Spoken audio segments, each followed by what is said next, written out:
Faites quand même le bilan, ne vous retrouvez pas comme moi, sachant que moi j'ai eu des antécédents médicamenteux ou médicamenteux, je ne sais plus comment on dit ça, complétez là-bas. Donc, à vous de vérifier si vous êtes en capacité de le faire. Bonjour tout le monde, bienvenue sur cette chaîne.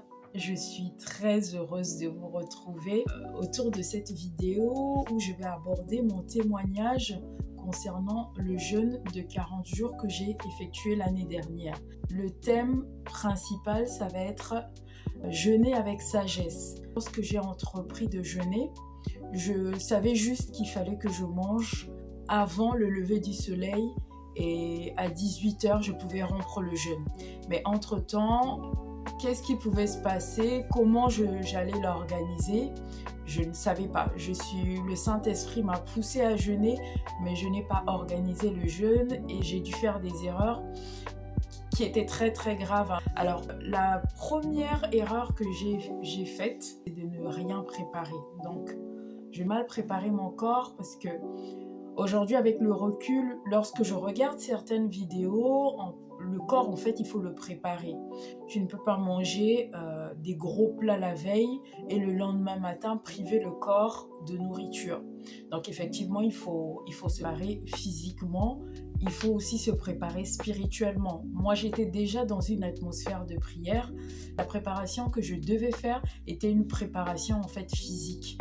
Il faut progressivement réduire les portions qu'on mange, choisir les aliments qu'on peut manger pour permettre au corps d'accepter en fait la privation qu'on va lui infliger les jours qui vont venir.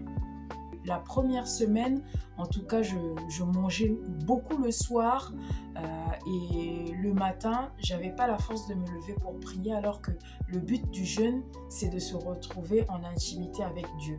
Et même lorsque j'étais réveillée par le Saint-Esprit dans la nuit, j'avais du mal à prier parce que mon corps était trop lourd. Alors, j'avais une deuxième erreur, c'était de négliger la santé. Ça, c'est vraiment l'une des plus grosses erreurs que j'ai eu à faire parce que la parole de Dieu dit que mon corps est le temple du Saint-Esprit. Donc, pour que le Saint-Esprit s'y sente bien, il faut que je prenne soin de mon corps. En fait, ça n'a pas été quelque chose de volontaire. C'est quelque chose que je ne savais pas.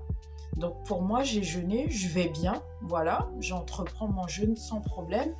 Mais après le jeûne, je sors de cet état où j'étais un peu en connexion avec Dieu et je voyais mon corps très affaibli. Je pouvais dormir, je n'arrivais pas à récupérer, je pouvais manger, je sentais mon corps faible et je suis allée voir un médecin et la première chose qu'il m'a demandé de faire, c'était des examens pour faire le point sur mon bilan de santé. Et donc là, on a découvert que j'avais des carences en magnésium, vitamine C, vitamine D, j'avais un quart de ce que le corps était censé avoir. J'avais une carence en fer. Il faut savoir que les femmes, en général, on est toujours un petit peu carencées, mais moi, là, pour le coup, c'était impressionnant. Le fer était bas. Donc, le médecin, ce qu'il a fait, c'est qu'il m'a prescrit des compléments alimentaires que j'ai dû prendre pendant plusieurs mois après. Donc, on a chacun de nous des prédispositions par rapport à notre état de santé. Il ne faut pas les négliger sous prétexte qu'on est chrétien et qu'on porte l'Esprit de Dieu en nous. Il faut faire attention à son corps. Si vous savez que vous avez des problèmes par exemple de cholestérol dans la famille, des problèmes cardiovasculaires, vous savez que vous avez certaines prédispositions comme quelqu'un qui est par exemple drépanocytaire ou qui a quelques problèmes de santé que ce soit. C'est vraiment de prendre en compte ces manques-là et aller voir un spécialiste avant de pouvoir se lancer dans un jeûne. Lorsqu'on décide de faire un jeûne de 3 jours, c'est ok, 3 jours, ça passe vite, mais lorsqu'on va sur 40 jours, c'est vraiment important de se rapprocher d'un médecin pour être sûr que le corps est capable de supporter la privation pendant des périodes aussi longues. Alors, moi, par exemple, dans mon église, au moment où on fait un appel aux jeunes, on le précise pour les femmes enceintes, pour les personnes malades. D'ailleurs, c'est totalement interdit, il le précise quand on fait les appels aux jeunes chez nous. Pour les femmes enceintes, les personnes malades, c'est interdit. Sachant qu'il y a beaucoup d'autres façons de jeûner. Se couper des réseaux sociaux ou s'abstenir de manger un aliment qu'on préfère, qu'on aime beaucoup. Voilà, il y a plusieurs astuces. Mais quand on rentre dans la privation de nourriture, c'est important de pouvoir rencontrer un médecin, même si dans sa tête on se dit je vais bien. Faites quand même le bilan, ne vous retrouvez pas comme moi, sachant que moi j'ai eu des antécédents médicamenteux ou médicamenteux, je ne sais plus comment on dit ça, complétez là-bas. Donc à vous de vérifier si vous êtes en capacité de le faire. La troisième erreur, c'est de ne pas structurer mes journées. Donc, au début, je ne savais pas ce que j'allais faire le lendemain ou la semaine prochaine. Je ne savais pas, moi je savais juste que j'allais lire la Bible, ne pas manger la journée et puis prier. Mais à quelle heure je vais prier? À quel moment je vais lire la Bible? Dans quoi je vais aller faire la méditation? C'est important de préparer le jeûne. On sait qu'il y a 40 jours ou pour ceux qui vont sur 3 jours, tu te dis je vais jeûner, mais va avec un programme, d'accord? Donc c'est bien moi le programme que j'avais mis en place, mon corps a pu le suivre en tout cas pendant un petit moment, mais adaptez si vous voyez qu'à un moment donné le planning que vous avez prévu, le corps ne le supporte pas, adaptez-le.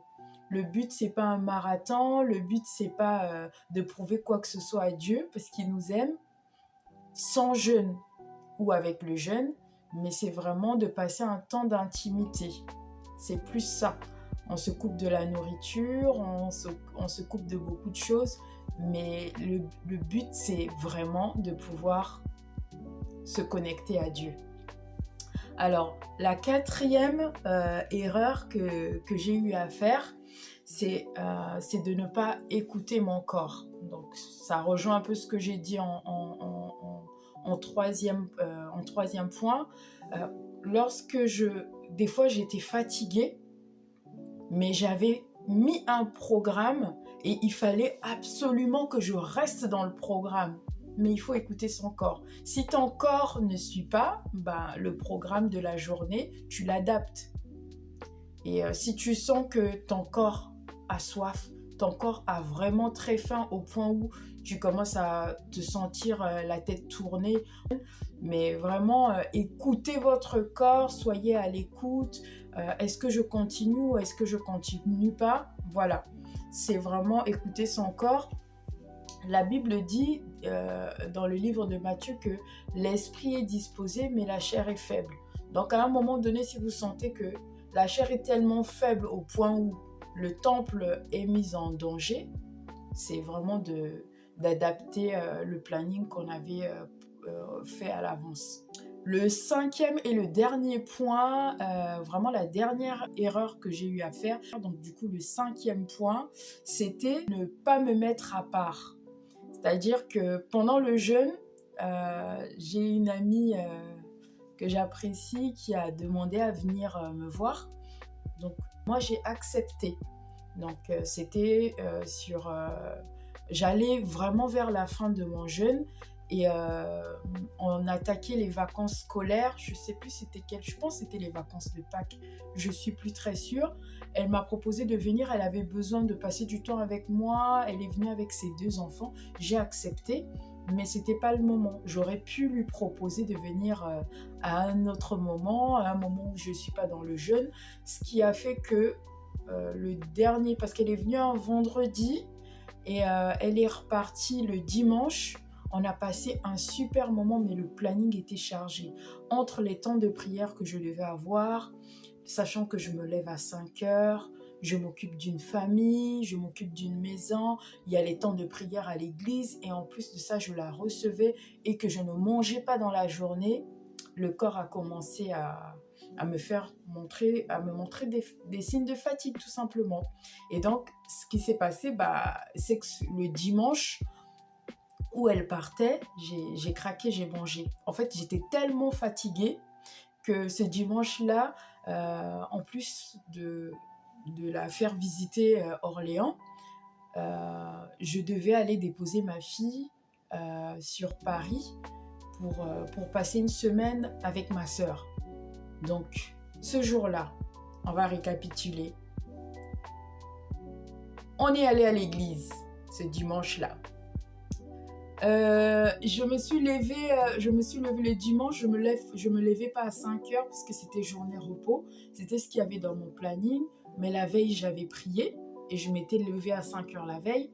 Le vendredi, j'avais travaillé et le soir, je l'avais rencontré avec sa fille et son fils. Donc pour revenir sur la journée du dimanche, on est allé à l'église et puis après on est allé au restaurant parce que j'ai dû casser le jeûne et en plus de ça j'allais faire, une fois qu'elle était partie vers 16h, j'ai fait l'aller-retour, donc Orléans-Paris et Paris-Orléans le même jour. Donc quand je suis arrivée chez moi, j'étais claquée. Heureusement que ce jour-là, le Saint-Esprit m'a mis à cœur de manger, mais c'était une grosse erreur. Donc les amis, ne faites pas ça. Vous n'êtes pas plus fort, vous n'êtes pas trop fort. Le corps est fait de chair et de sang. Et Jésus a fait 40 jours sans manger, mais Jésus, c'était le Fils de Dieu. Soyons sages dans les jeûnes qu'on décide d'effectuer. Ma vidéo n'est pas pour vous dissuader, pour dissuader quelqu'un de faire le jeûne, mais c'est simplement pour vous demander de le faire avec beaucoup de sagesse. L'esprit est disposé, l'esprit nous pousse à faire le jeûne, c'est le Saint-Esprit qui m'a poussé à le faire. Après, dans l'organisation, faites-le avec sagesse. Donc, j'espère que cette vidéo va vous apporter en tout cas des éléments pour faire un jeûne avec beaucoup de dextérité, beaucoup de sagesse et que vous allez rencontrer le Seigneur comme je l'ai rencontré. En tout cas, je vous souhaite de passer une excellente journée. À bientôt sur cette chaîne. Au revoir.